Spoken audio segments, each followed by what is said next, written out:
हाँ जी, अस्सलाम वालेकुम। तबीयत मिजाज कैसे हैं आप लोगों के? ठीक हैं? उम्मीद करता हूँ सेहत व ईमान की बेहतरीन हालत में होंगे। एक तो सॉरी के पिछले 24 से 36 घंटों में आप लोगों के साथ में ऑनलाइन नहीं आ सका। बस फ्री भी था, सुस्ती कह लें, जिसकी वजह से नहीं आप लोगों को टाइम दे पाया। तो बहुत सारी क्वेरीज थी आपकी जिनको एड्रेस करना भी बाकी था, तो वन बाय वन मेरा ख्याल है डिस्कशन कर लेते हैं।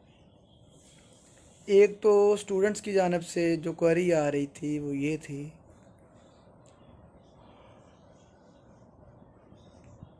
स्टूडेंट्स की जानब से जो क्वेरी आ रही थी वो ये थी कि सर मेरे एमसीक्यू 58 शो हो रहे थे। सर हमारे पेपर तो 60 के एमसीक्यूज होते हैं, तो मेरे 50 क्यों शो हो रहे थे?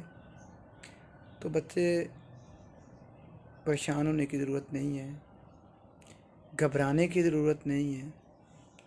बुनियादी तौर पे जितने एमसीक्यूज आपके पेपर में थे,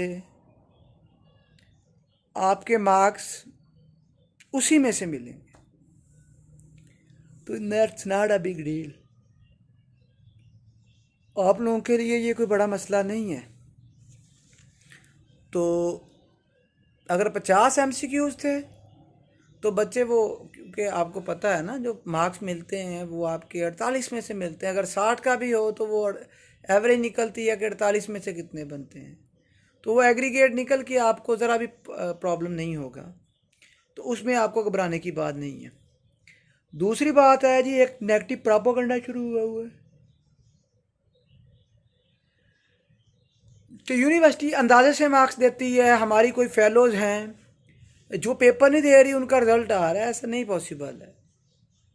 वो जो भी कॉलेज है, बच्चे आप डिटेल्स शेयर करें, वो स्टूडेंट की तरफ से एक एप्लीकेशन लिखवा दें कि मैंने पेपर नहीं दिए, मेरा रिज़ल्ट कैसे आ रहा है। तो मैं आप लोगों से प्रॉमिस करता हूँ कि आप लोगों की जो क्वेरीज़ हैं उसको सॉर्ट आउट मैं करके, पहले भी अल्हम्दुलिल्लाह कोशिश करते हैं, इस दफ़ा भी करवा के देंगे।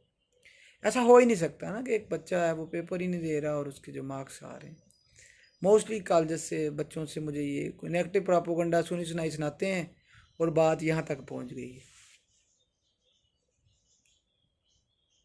इसके साथ साथ जो आप लोगों की तरफ से बेसिक क्वेरी आ रही है वो ये आ रही है कि सर पेपर तो हमारी बुक से नहीं बन रहे।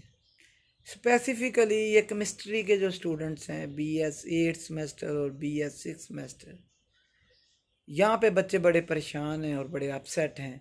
और बहुत सारे स्टूडेंट्स ऐसे हैं जो डिप्रेशन का शिकार हो गए, जिनको मैं पर्सनली जानता हूँ। तो मैनेजमेंट तो मुझे श्योर है कि वो मेरे सुनती है जो मैं बच्चों के साथ कम्युनिकेट करता हूँ, लेकिन टीचर्स कुछ माइट भी मेरा नहीं ख्याल सुनते होंगे, जो पेपर सेटर्स हैं, एक आधा सुनता भी होगा। तो मैं कंडेम करता हूँ इस चीज़ को कि भाई खुदा गंजे को नाखन ना दे, कि अगर आपको अख्तियार मिल ही गया है तो आप क्यों अपनी औकात भूल जाते हैं। माजरत के साथ ज़रा हार्श हो रहा हूँ कि आप प्राइवेट एफिलिएटेड कॉलेज के स्टूडेंट को जज करने की बात करते हैं। शर्म आनी चाहिए आप लोगों को। आपने क्या ये बच्चों को पढ़ाया है जो आप बच्चों से पूछ रहे हैं? तो आप अपने बच्चों को ये नहीं पढ़ाते और तवक्को करते हैं कि प्राइवेट वाले कॉलेज में टीचर्स और स्टूडेंट्स पढ़ाएंगे। तो अफसोसनाक बात है ये कि वो अख्तियार मिल गया और उसका नाजायज़ फ़ायदा उठाते हैं आप लोग। शर्म आनी चाहिए आप लोगों को पेपर बनाते हुए, रिसेट करते हुए, कि भाई आप आउट ऑफ द कंटेक्स्ट जाके क्यों पेपर बनाते हैं। और ये मैंने खुद ऑब्जर्व किया है कि out of the context paper कुछ सारे नहीं बनते हैं, जिसको मैं हर फॉर्म पे कंडेम करता हूँ कि ऐसा नहीं होना चाहिए। और स्टूडेंट्स के हवाले से है कि अगर आपको इस तरह की कोई एक्टिविटी का पता चलता है, कोई MCQs है जिसको आप श्योर हैं, आपने पिक ली हुई है, अगर आपका कॉलेज आपको नहीं कर रहा फैसिलिटेट, तो बच्चे आप खुद एप्लीकेशन लिख दें। क्या है वो, एक TCS ही करवाना है ना, वो TCS भी ना करें, पोस्ट ऑफिस में एक लेटर डाल दें VC के नाम, वाइस चांसलर के नाम डाल दें, address vice chancellor government college university Faisalabad, controller of examination GC university Faisalabad, तो आपको ग्रेस मार्क्स मिलेंगे। मसला ये है कि हम देखते रहते हैं कि जो who will ring the who will tie the bell in cat neck, के वो कौन है जो बिल्ली की घंटी बांधेगा। तो भाई हमें खुद बांधनी पड़ेगी ना। मसला हमें है, बेनिफिशियरी हम हैं, तो क्यों किसी की तरफ देख रहे हैं। कॉलेज वाले ये होते हैं कि ये बच्चों को, बच्चे जाएं इनकी तरफ से भाड़ में। इनका ये होता है कि हमने अगर हाईलाइट हो गए तो हमारे कॉलेज की बदनामी है, कॉलेज जीसी वाले हमसे पर्सनल हो जाएंगे। कुछ भी नहीं होगा, क्या करेगी जीसी। जीसी वहाँ पे आपको फैसिलिटेट करने के लिए बैठी हुई है, गधो। आप लोग जीसी तक बात नहीं पहुंचाते, बच्चे जीसी को गालियां देते हैं, ये कैसी यूनिवर्सिटी है, ये फलां है, ये टमका है। लेकिन इन गधों को इतनी अकल नहीं है कि भाई आपकी इस मिसकंसेप्शन की वजह से, आपकी इस बुजदिलाना हरकत की वजह से बच्चों की जो परसेप्शन है वो कितनी बुरी बन रही है यूनिवर्सिटी के हवाले से। और कितने बच्चे हैं जो डिप्रेशन का शिकार हो गए। तो ये कॉलेज वालों को बच्चे शर्म आनी चाहिए, और ये कॉलेज वाले नहीं करते हैं। आपके लीगल प्रॉब्लम्स भी हों, उनको यूनिवर्सिटी तक वो पहुंचाते ही नहीं हैं, डरते हैं कि भाई यूनिवर्सिटी हमें एफिलिएशन नहीं देगी हमारे। क्यों होगी यूनिवर्सिटी के खिलाफ, भाई आप राइट पे हो। तो बच्चे, इसमें कोई मसले वाली बात नहीं है। आपको अगर कोई इशू पेश आता है, सबसे जो अच्छा ऑप्शन है वो सिटीज़न पोर्टल है, सिटीज़न पोर्टल ऑफ पाकिस्तान। उस पर एप्लीकेशन डाल दें, हाइड माई आइडेंटिटी कर दें। बहुत सारे कॉलेज से बहुत सारे स्टूडेंट्स की जब सेम क्वेरी होगी, सेम होगी, तो डेफिनेटली उस पर कोई higher education of commission, higher education commission of Pakistan भी उस पर कोई एक्शन लेगा, सेक्रेटरी एजुकेशन भी उस पर कोई एक्शन लेगा। और अगर आप लोग चाहते हैं कि नहीं यार हम थोड़ा नरमी का हाथ रखें, तो आप कंट्रोलर ऑफ एग्जामिनेशन के नाम एप्लीकेशन लिख सकते हैं। 10 रुपये उस पर खर्चा आएगा, वो लेटर डाल दें, 3 दिन के बाद पहुंच जाएगा यूनिवर्सिटी में। या फिर आप DCS करवा दें 100-150 रुपया लगा के।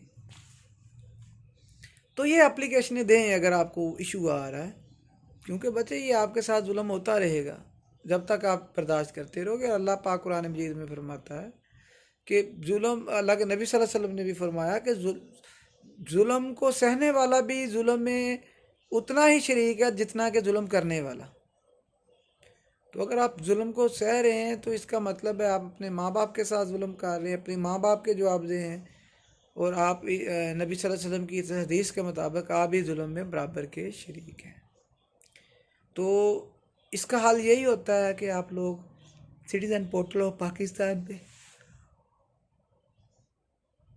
कंप्लेन को अपडेट कर दें, आप कंट्रोलर ऑफ एग्जामिनेशन को लिख दें। इसी तरह अगर आपके वो MCQs कम ज़्यादा आ रहे हैं, उसमें आपको परेशान होने की बात नहीं है। हाँ, अगर कोई आ रहा है क्वेरी, मतलब फॉर एग्जांपल एक पेपर था, वो पेपर ही बिल्कुल डिफरेंट आ गया है, तो उसमें भी आप लिख सकते हो। अपने साथ आउटलाइन अटैच करें और साथ में वो लिखें कि ये भाई MCQs कहाँ से आ गया। और बड़ी अनफॉर्चुनेट है कि कुछ पेपर है वो अपडेटेड नहीं होता ना। अपडेटेड कोई ऐसा MCQs देना ही नहीं चाहिए जो कंट्रोवर्शियल हो। मतलब जो अपडेटेड नॉलेज है वो लोग लिखते नहीं हैं। और वो देखें ना, यूनिवर्सिटी है यहाँ पे, तो टीचर पे डिपेंड करता है वो किस बुक्स को रिकमेंड कर रहा है। तो सम टाइम बुक्स में डिफ़र होता है, एक बुक में डिफरेंट आंसर, दूसरी में डिफर। पेपर सेटर ने और बुक फॉलो की होती है, पढ़ाने वाले टीचर ने और की होती है, वहाँ पे और फैक्ट्स एंड फिगर होते हैं, यहाँ पे और होते हैं, और अल्टीमेटली नुकसान बच्चे का हो जाता है। तो इन तमाम छोटी छोटी जो बातें हैं इनको समझने की ज़रूरत है। तो इनको समझेंगे तो इंशाल्लाह हम इनको एड्रेस कर पाएंगे। इसके साथ साथ जो आपकी तरफ से एक और फर्दर क्वेरी आ रही है, वो आ रही है एडमिशन्स को लेके कि हमारा पेपर 15 सितंबर को ख़त्म हो जाएगा, हम MPhil के लिए एलिजिबल हैं या नहीं हैं। अगर नहीं हैं तो कोई हमें यूनिवर्सिटी वो लेटर प्रोवाइड कर सकती है। अगर लेटर प्रोवाइड कर सकती है तो लेटर कैसे प्रोवाइड होगा, कि हमें एडमिशन मिल जाएगा, and this and that and many more. इसके लिए जो प्रॉपर वीडियो है वो मैं कल आपके लिए अपलोड करूँगा। फिर अगर आप स्प्रिंग में एडमिशन नहीं ले सकते तो फॉल में कौन कौन सी यूनिवर्सिटीज़ हैं जो आपको एडमिशन ऑफ़र कर सकती हैं, कौन कौन सी डेट्स हैं जिनमें आप एडमिशन ले सकते हैं। और ये MPhil के हवाले से जो बच्चों की क्यूरियोसिटी है, इसको मैं डेफिनेटली कोशिश करूँगा कि इसको मैं मिनिमाइज़ करूँ। इसमें मैं आप लोगों को गाइड करूँगा कि वो, मैं बार बार प्रॉमिस तो कर लेता हूँ लेकिन टाइम नहीं मिल पाता, जिसकी वजह से मेरा प्रॉमिस वफा नहीं होता कि वो मैं आपको बता सकूं कि जनाब ये आपने किस तरह से स्कॉलरशिप गेन करना है, कौन कौन सी अपॉर्चुनिटीज़ हैं एंड मैनी मोर। अभी तक के लिए बेटा मेरे पास यही था।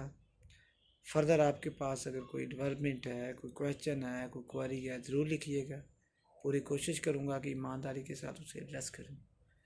दुआ में याद रखिएगा जी। अल्लाह ताला आप सबका हामी नासर हो। Take care, bye bye.